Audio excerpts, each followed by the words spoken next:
Sonia Crimi, bonsoir. Bonsoir. Alors, vous êtes venu visiter le forum Orano ici Oui. à la Cité de la Mer. Oui. Dans quel but et surtout, qu'en avez-vous pensé?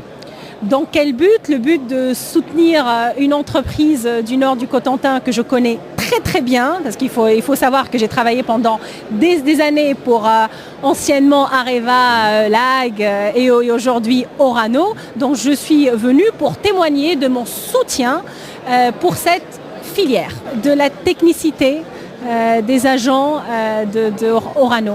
J'ai travaillé avec des gens formidables. Je garde des souvenirs formidable, des souvenirs sur la qualité du travail, sur la patience, sur le rythme. Il faut savoir que c'est une usine qui ne s'arrête jamais.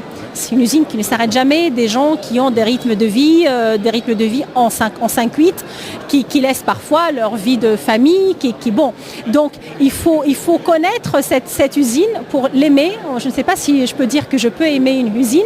J'ai aimé cette usine, j'ai aimé travailler dans cette usine et j'apprécie et je respecte énormément le travail des personnes qui sont dans cette usine-là. Donc quand je vois le succès aujourd'hui, les 3500 personnes, vous vous rendez compte de tous les univers. Qu'on arrête avec le nucléaire bashing. Aujourd'hui, le nucléaire, c'est une filière d'avenir. Je comprends les réticences, je comprends, il y a des recherches, il y a de la R&D qui est en train d'être faite aujourd'hui, qui continue par les instances de Orano sur le travail sur les déchets, parce que quand on parle de cette énergie nucléaire, on parle d'une énergie qui est la moins décarbonée de toutes les autres énergies. D'autres ont fait l'erreur de sortir brutalement du nucléaire. L'exemple de l'Allemagne est très flagrant. Donc, ne faisons pas la même erreur.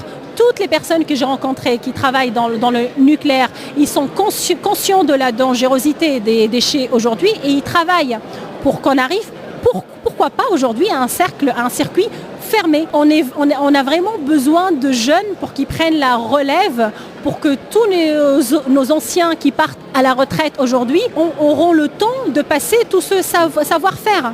On a des standards, on a des modes opératoires, mais la technicité est très très forte.